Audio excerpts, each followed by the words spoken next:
We learned just a short time ago that Donald Trump now set to deliver remarks at his golf club in New Jersey Tuesday following the arraignment in Miami. He originally was scheduled to host a private fundraiser closed to the press. Meanwhile, legal experts are continuing to weigh in on the 49-page indictment charging the former president with serious and repeated violations of national security laws. NBC's Justice and Intelligence correspondent Ken Dilanian has more on this. What some are calling a devastating criminal case against the nation's 45th president. Even lawyers who once supported former President Trump say the evidence is overwhelming. The evidence in this indictment is very damning for the former president. Republican Jay Town was appointed in 2017 by Mr. Trump to be Alabama's top federal prosecutor.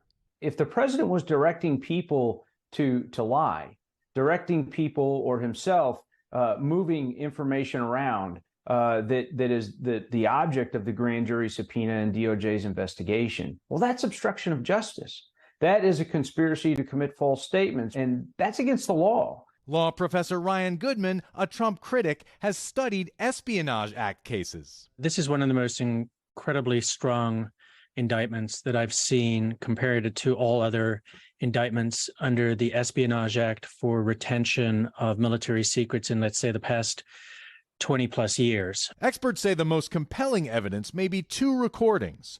One by a lawyer hired to help Mr. Trump comply with a Justice Department subpoena. Quoting Mr. Trump as telling the lawyer, "Wouldn't it be better if we tell them we just don't have anything here?" And a second featuring Mr. Trump himself, acknowledging he possesses secret information about U.S. military plans. How powerful is a tape recording of Donald Trump saying in his own words that he has a classified document?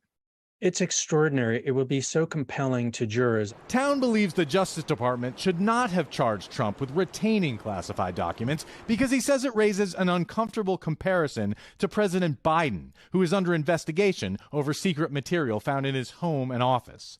Multiple sources tell NBC News that investigation is nowhere near a completion. But he says even if convicted, these obstruction counts, which again are very compelling in the indictment, and if true, the president is going to have a hard time getting around those 6 counts. Though prison time is unlikely, he says. I don't think that President Trump will serve a day in prison. He is entitled to Secret Service protection for the rest of his life. The Secret Service cannot delegate that to the Bureau of Prisons. Thank you to Ken Dilanian for that. I want to bring in now Robert Ray, who served on the former president's legal team during his first impeachment in 2020. Robert, thanks for joining us. Nice to be with you. Good to see you. So we both read through this whole thing, right? It reads like a novel, really, in the way in which the prosecution has kind of laid out this case, right? The way that Jack Smith has laid out this case. It's referred to as a speaking indictment. What was your reaction to this indictment and what you read? Well, the reaction I have to the clips that you just played from others is that it's not very nice for them to say that this is an overwhelming case based upon a reading of the indictment, except for the fact that overwhelming cases are not, they don't jump off the page from an indictment. They have to be proven in court. So I take indictments for what they are. In fact, every federal judge who instructs a jury at the end of a case says the indictment is a charge only. It's evidence of nothing. So I appreciate the commentary and everyone sort of jumping on the bandwagon and the hooray Henrys, but you can't tell whether a case is overwhelming until the rubber meets the road and a trial actually happens. Okay, but let's go through the evidence, though, that they have. It seems like recordings that they have, the notes that they have from Evan Corcoran. Well, the recording aspect of that is a little misleading because it's suggesting that it's a recording of Donald Trump.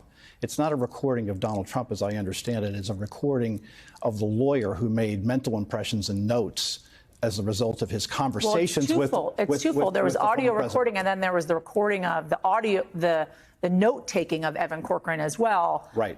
Per Donald Trump's actions within their conversation. At one point, Evan Corcoran knows that Donald Trump makes this kind of plucking impression with his hand to say, hey, listen, if you're going to put them in the safe, maybe pluck one out. Okay, well, that's not the same thing as having Donald Trump recorded. I understand there are other things that Donald Trump has made statements, and I'm sure that the government will try to introduce those against him at trial as admissions.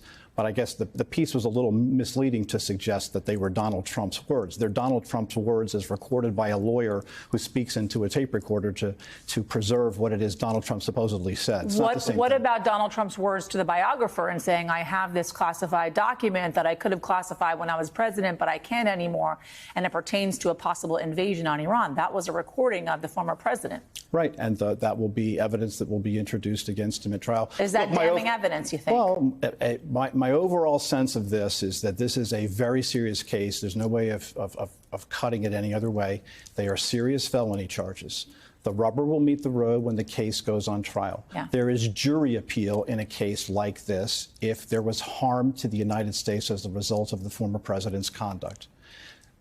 I haven't seen allegations yet that would suggest that there was harm to the United States. And the government, to be clear, doesn't have to prove harm to the United States in order to prevail on these charges. I'm just suggesting to you that it's altogether another situation. If, as the result of this alleged conduct, harm came to the United States, that's a serious matter. What about this, though? And this is obviously alleged in this 49-page indictment. The documents contained defense and weapons capabilities of both the U.S. and foreign countries, United States nuclear programs, potential vulnerabilities of the United States and its allies to military attack, and plans for possible retaliation in response to a foreign attack. The unauthorized disclosure of these classified documents could put at risk the national security of the United States, foreign relations, the safety of the U.S. military and human resources, and the continued viability of sensitive intelligence collection methods. I know, sir, you know how important those human sources are to CIA agents who put their lives on the line every single day.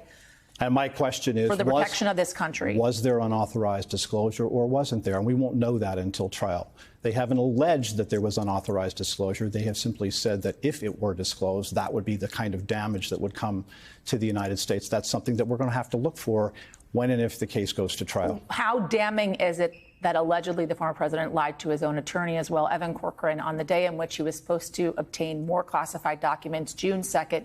He instructed Walt Nauta to move boxes out of that area and then told Evan Corcoran to go get the classified documents. If there is proof that the conduct was willful in a game of musical chairs in order to avoid compliance with a subpoena, which is essentially the gravamen of the obstruction charge, obviously, and I have said this publicly, that's trouble and that's concerning.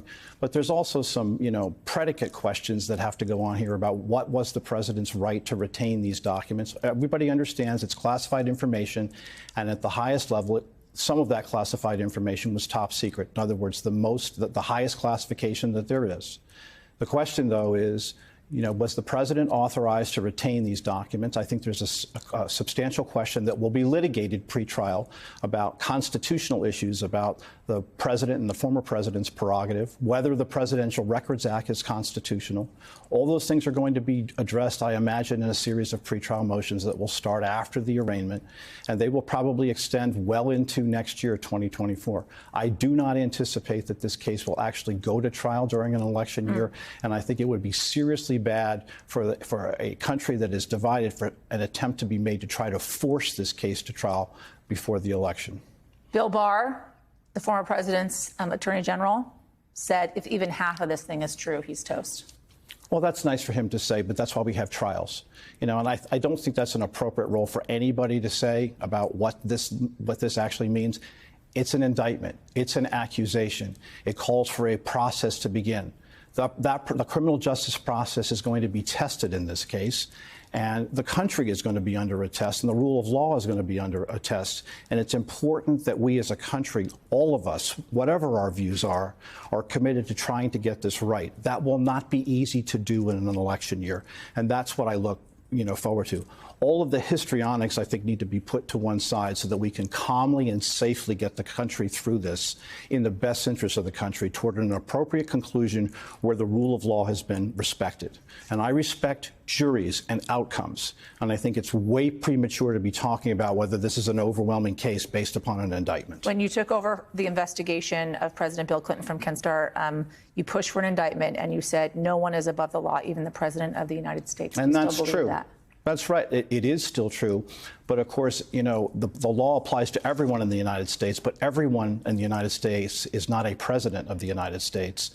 And the rules and the way in which a case unfolds is different. Presidents are different. There are only two constitutional officers in our system that are subject to election by all the people, and that's the president and the Vice President of the United States. That's it. I'm not suggesting that a president or a vice president is above the law, far from it.